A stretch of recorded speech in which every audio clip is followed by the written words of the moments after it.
Hi, are you ready? All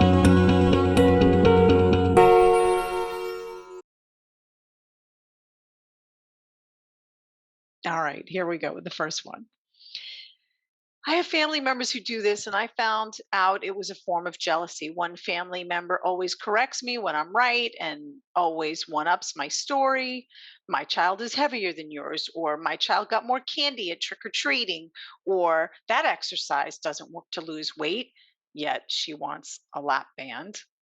My kid is smarter than yours. And when my kid has been a free reader since first grade, and they wouldn't tell me where they bought a costume because they didn't want us to copy them. They talk to me like I'm beneath them or like a child. Thank you, Cassandra West, for your comment. And my response is this. I am so happy, Cassandra, that you were able to see through the nonsense and realize that it was a game, because a lot of people don't. And then they get frustrated and they either suppress their feelings and hold them in. And, they might do that for a couple of reasons. One is they might be afraid of their own anger. And two, they may just want to be nice and not want to unleash any ugliness. But the problem with that is that suppressing it doesn't solve it. It sometimes the anger bubbles up within, and then these people have serious issues like ulcers and other. It gets out one way or another. Migraine headaches. Sometimes they have lockjaw at night. They grind their teeth, so they're ruining their teeth. There are a lot of ways that it comes out, even though you think you or those people might have thought that they have suppressed those feelings and then they just disappeared. They didn't. So expressing them in a way that you feel proud of your behavior is really the way to go. And that's usually not belittling or berating or making somebody feel stupid, because isn't that wasn't that your complaint in the first place, right? She writes here, Cassandra writes, they talk to me like I'm beneath them or like a child. So we don't want to fight fire with fire. We want to talk to them in a way that we can feel proud of ourselves. Cassandra, I hope you're watching. And if you are, go ahead and put a comment in the comments below and let me know. And give me an update. I'd love to hear what's going on now for you, because trick or treating was a little while ago. So I'd love to hear what happened next. Okay, this is a good one. They're all good ones, but this one I like because it comes at it from a different perspective. So Lisa says, and that's the name of her YouTube channel, what about the poor informed know it all? What can we do to be heard by individuals who ignore us and aren't and would rather be wrong than know the real data, graphs, charts, and facts? And I wrote about how, wow, this is a great question. So it is very challenging to deal with the aggressive know it all, because the whole point of it being a challenging topic, and over 70,000 of you watched that original video, is because they are aggressive and they are not assertive, meaning that they're pushing their views and the way they think on you. An assertive person would just be able to state how he or she feels, but also respect the recipients of this information or the other person in the conversation, whereas the aggressive know-it-all is just interested in what he or she has to say and has to share and doesn't care what you think. Enjoys the audience oftentimes. If there are other people around watching the whole conversation, oh yeah, they just get thrilled with that and get a kick out of that. So all right, if you are the know it all, and that's a good thing because you want to share this information, the best thing to do, in my experience, is to get curious and ask them questions. You want to get them to have the answer come out of their own mouth. And some of you may be familiar with the Socratic method. Socrates, who lived thousands of years ago, asked his students questions, and that's where we get the term the Socratic method from Socrates, who asked questions and knew that if he were patient enough to allow the students to answer the questions, once they heard the information come out of their own mouth, they were much more likely to retain the information, believe the information, and retain the information, and then be able to use it from there on. So that would be my best advice, is to ask questions.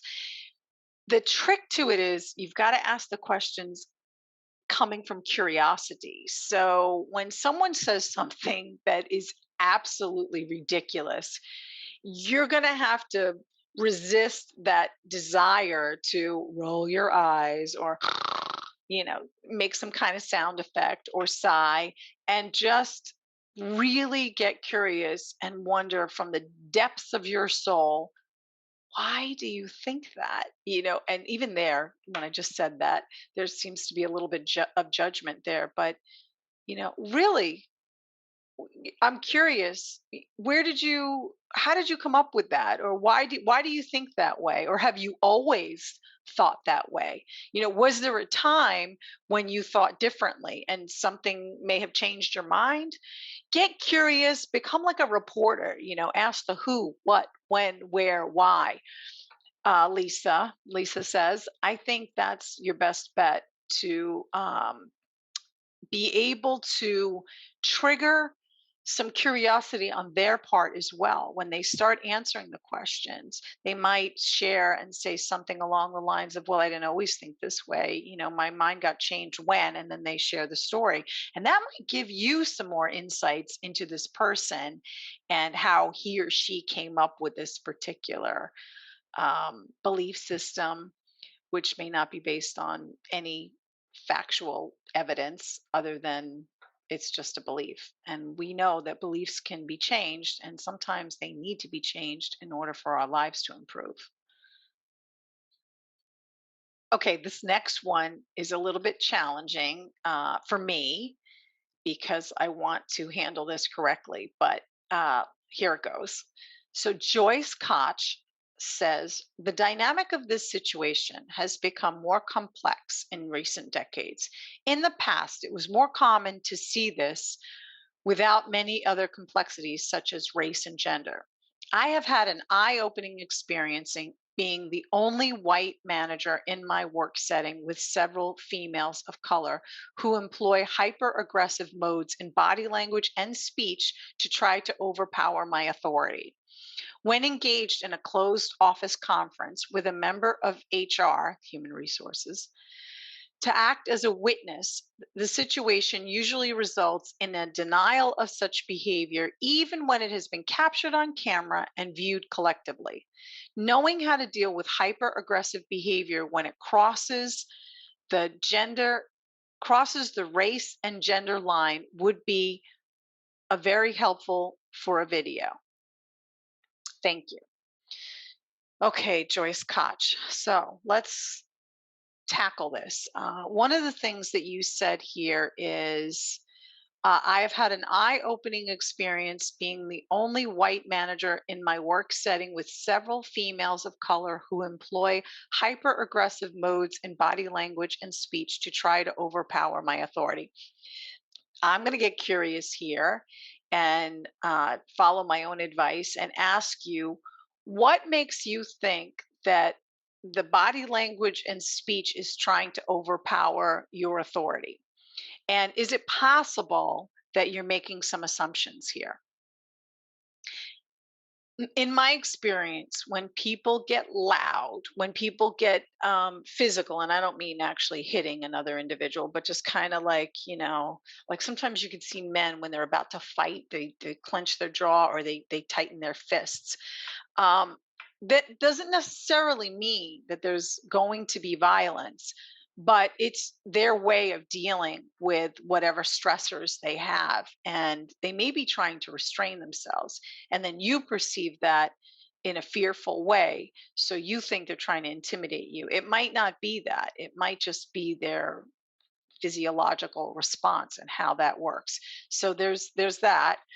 And then the other thing I wanted to share here is that it's not in my opinion, a black and white issue.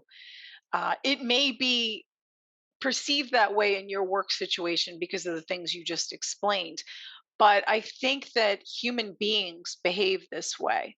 Um, it certainly isn't a white thing or a black thing or any other color to behave a certain way, even if you're captured on camera and then deny it later. I've done that. And even though the proof is right there in the pudding, so to speak, it's or in the footage.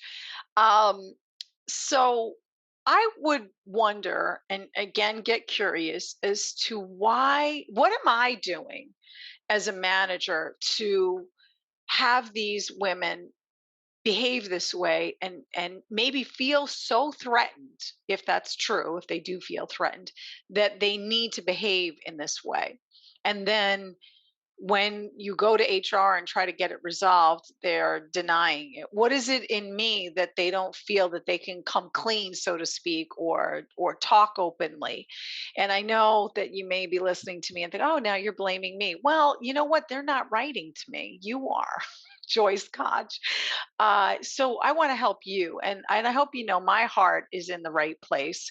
And I just think take race and gender out of it altogether and just see it as a human thing because I see it that way. And I this is not the first time I've gotten a question or a comment like this.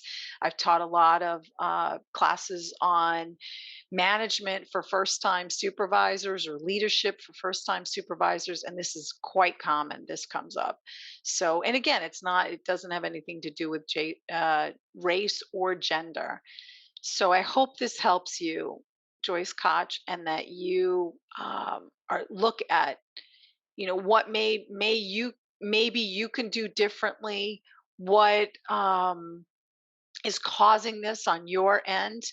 And I think you will be pleasantly surprised that when you even just take the moment to look at it and wonder, maybe it's me, you know, that your whole life can change when that happens. And again, my heart is in the right place for you, and I hope you take it that way.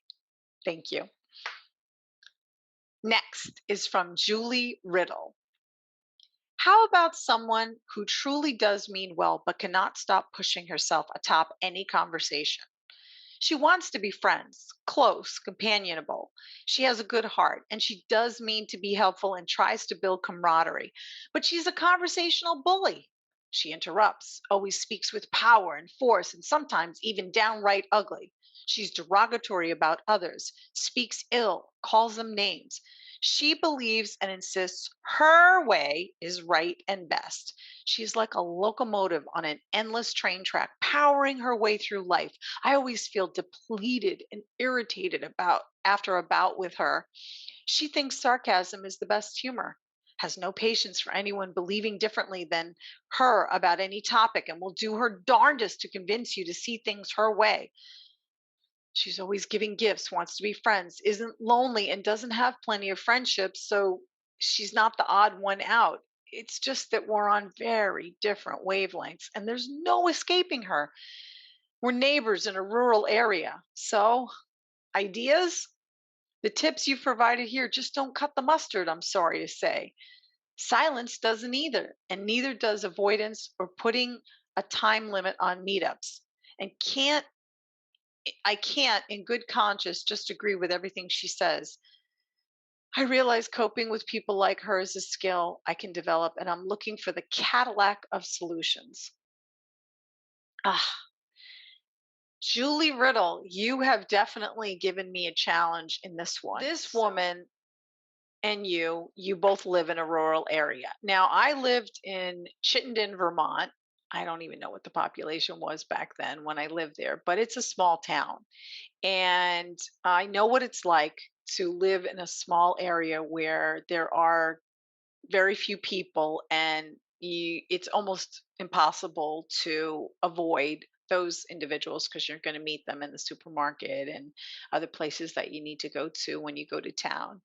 Um, so, what do you do in this situation?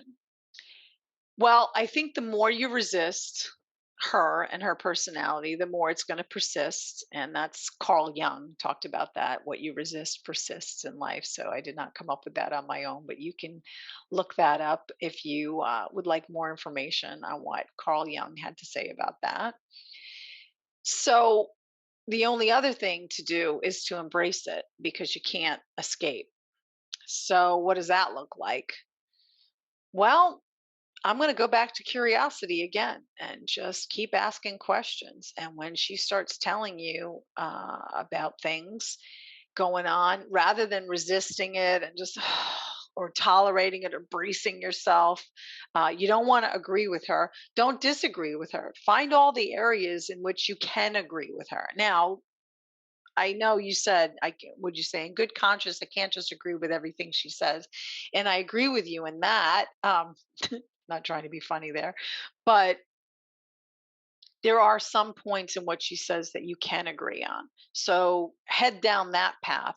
And then the areas that you disagree with her, get curious and ask questions, but without that,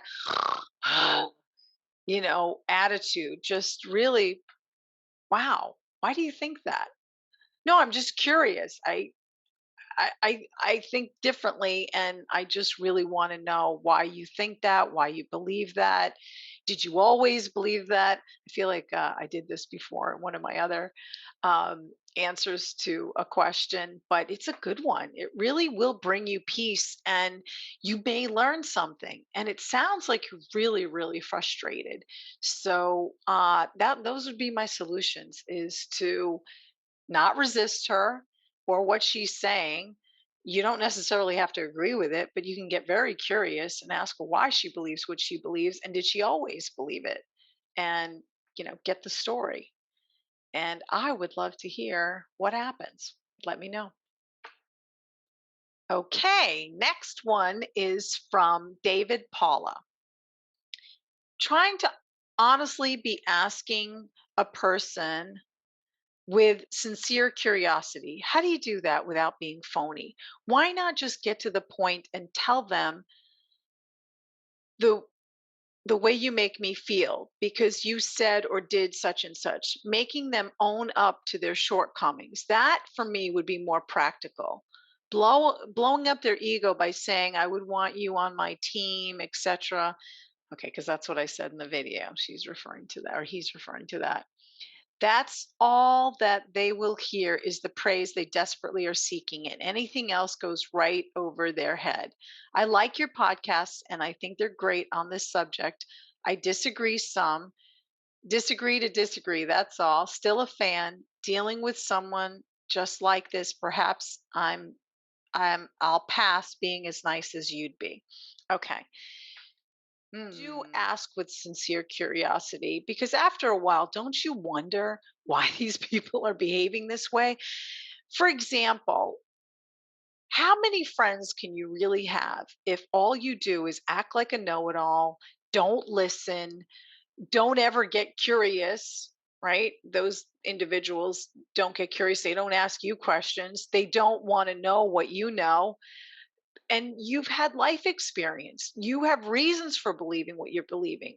Some of you who are very analytical have done a lot of research and can state facts, not just opinions, about where you receive this data, and from reputable sources as well. But they don't want to learn. So I would imagine that a lot of these aggressive know it alls are very sad, are very lonely, and they don't know any better. So, coming at it with compassion and curiosity are ways that will bring you peace, but may also help this individual to learn because you're leading by example, right? If you think that you have the answers, then you're the know it all, but you're being a more assertive know it all. And when you're assertive, you're respecting the other person as well as respecting yourself. Whereas when you're aggressive, you only respect yourself and you have no respect for the other person because you're aggressive. You're rolling over them like the tank or the bully or sometimes behaving like a dictator. So I really would love to see you try this. And the more I am answering these questions, the more I realize that I'm coming up with the same answers. And the reason I've done this is because it's brought me peace over the years. I haven't always been a peaceful person. I have been quite aggressive myself, but I've learned through the years that it didn't bring me friends. It didn't bring me happiness. It only brought me hostility hangovers. And if you've heard me talk about this in other videos, it made me a very unhappy person. So coming at it with compassion and curiosity is something I do for myself, but it also benefits the other person, especially your aggressive know it all.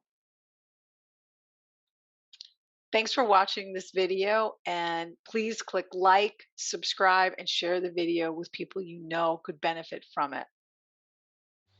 Do you have a question about the aggressive know-it-all or any difficult person in your life? Put the question in the comments below, and as you can see from this video, I will respond to you.